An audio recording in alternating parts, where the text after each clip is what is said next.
Assalamualaikum warahmatullahi wabarakatuh. Saya Nisa Aulia Putri dengan NIM C1F021086. Di sini saya akan menjelaskan materi tentang makna Islam, dasar-dasar ajaran Islam, hukum Islam, klasifikasi hukum Islam, sasaran hukum Islam, dan tujuan syariah. Yang pertama itu ada makna Islam.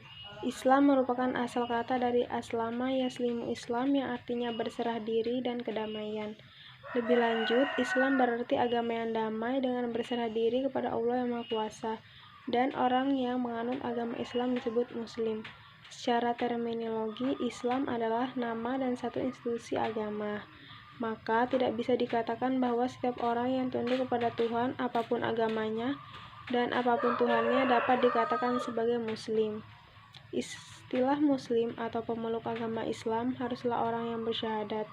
Jadi, Islam adalah sebuah pedoman hidup dan berkehidupan yang dikeluarkan oleh Allah SWT sebagai pencipta, pemilik, pemelihara, dan penguasa tunggal alam semesta, agar manusia tunduk, patuh, dan pasrah kepada ketentuannya untuk meraih derajat kehidupan yang lebih tinggi, yaitu kedamaian, kesejahteraan, dan keselamatan baik di dunia maupun di akhirat. Selanjutnya ada dasar-dasar ajaran Islam. Ajaran Islam memiliki pengertian sekumpulan pesan ketuhanan yang diterima Nabi Muhammad SAW untuk disampaikan kepada manusia sebagai petunjuk perjalanan hidupnya semenjak lahir sampai mati. Islam sebagai pedoman hidup dan berkehidupan yang dikeluarkan langsung oleh pemegang otoritas tunggal Allah SWT mencakup 3 aspek, yaitu 1. Akidah, syariah, dan akhlak. Akidah adalah perjanjian yang teguh dan kuat terpatri dalam hati dan tertanam di dalam lubuk hati yang paling dalam oleh karena dating dari Sang Pencipta, pemilik, pemelihara, dan penguasa alam semesta. Akidah bersifat kekal dan tidak berubah sejak manusia pertama Nabi Adam sampai akhir zaman selama tidak ada penyimpangan yang dibuat oleh manusia. Kedua, yaitu ada syariah. Kosakata syariah dalam bahasa Arab memiliki arti jalan yang seharusnya dilalui. Dari sisi terminologi, syariah bermakna pokok-pokok aturan hukum yang digariskan Allah SWT untuk dipatuhi dan dilalui oleh seorang muslim dalam menjalani segala aktivitas hidup atau ibadah di dunia. Semua aktivitas kehidupan seperti bekerja, memasak, makan, belajar, sholat, dan sebagainya adalah merupakan ibadah sepanjang diniatkan untuk mencari ridha Allah. Ketiga, ada akhlak. Akhlak dalam Islam mengatur hubungan manusia dengan Tuhannya, dengan Rasulnya, dengan sesama manusia dan alam, serta dengan dirinya sendiri. Pedoman akhlak kepada Tuhan dan Rasul seperti pada katakanlah, jika kamu mencintai Allah, ikutilah aku, niscaya Allah akan mencintai dan mengampuni dosamu. Allah Maha Pengampun lagi Maha Penyayang.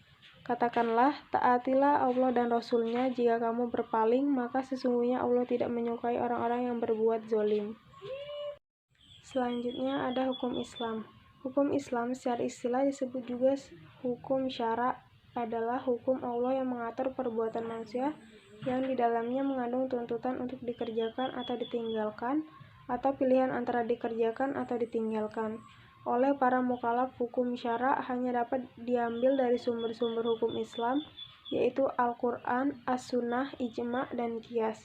Hukum atau norma perbuatan yang tidak diambil dari sumber-sumber tadi tidak disebut sebagai hukum syara.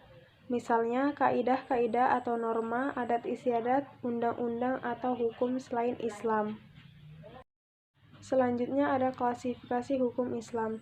Hukum mengenai taklif atau penugasan atau pembebanan diklasifikasikan menjadi 5 jenis hukum di dalamnya.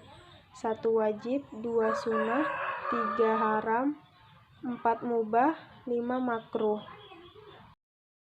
Selanjutnya ada sasaran hukum Islam. 1. Penyucian jiwa. Penyucian jiwa dimaksud agar manusia mampu berperan sebagai sumber kebaikan, bukan sebagai sumber keburukan bagi masyarakat dan lingkungannya. Hal ini dapat tercapai apabila manusia dapat beribadah dengan benar, yaitu dengan hanya mengabdi kepada Tuhan yang benar-benar merupakan pencipta, pemilik, pemelihara, dan penguasa alam semesta, bukan kepada yang mengaku Tuhan serta dengan cara yang benar pula. 2. menegakkan keadilan dalam masyarakat.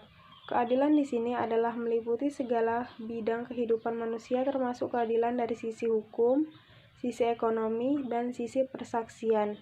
Semua manusia akan dinilai dan diperlakukan Allah secara sama, tanpa terlihat kepada latar belakang secara sosial, agama, kekayaan, keturunan, warna kulit, dan sebagainya. Ketiga, mewujudkan kemaslahatan manusia. Semua ketentuan Al-Quran dan As-Sunnah mempunyai manfaat yang hakiki, yaitu mewujudkan kemaslahatan manusia, karena Al-Quran berasal dari Allah yang sangat mengetahui tabiat dan keinginan manusia, dan As-Sunnah dari Rasul yang mendapat bimbingan langsung dari Allah Subhanahu wa Ta'ala. Selanjutnya ada tujuan syariah. Setiap pemeluk agama Islam wajib mentaati, mengamalkan, dan menjalankan syariat Islam secara kafah dalam kehidupan sehari-hari dengan tertib dan sempurna, baik melalui diri pribadi, keluarga, masyarakat dalam kehidupan berbangsa dan bernegara. Demi terwujudnya pelaksanaan syariat Islam dalam masyarakat, maka banyak hal yang mendasar yang harus dibenahi dan ditata ulang terlebih dahulu, dan untuk itu diperlukan suatu aturan atau undang-undang yang menjadi pembatas terhadap berhasilnya pelaksanaan syariah Islam tersebut. Yang terakhir yaitu kesimpulan. Islam bukan berarti hanya ritual ibadah semata, tetapi merupakan ketundukan dan kepatuhan seorang hamba kepada Allah SWT secara menyeluruh untuk menggapai tangga atau derajat yang lebih tinggi berupa kedamaian dan kesejahteraan, kebahagiaan dan keselamatan. Islam juga membekali pengikutnya aturan dan pemegang lengkap dalam menjalankan ibadah sekaligus kehidupan di dunia. Sekian presentasi dari saya. Apabila ada salah kata, saya mohon maaf. Saya akhiri. Wabillahi taufiq wal hidayah. Wassalamualaikum warahmatullahi wabarakatuh.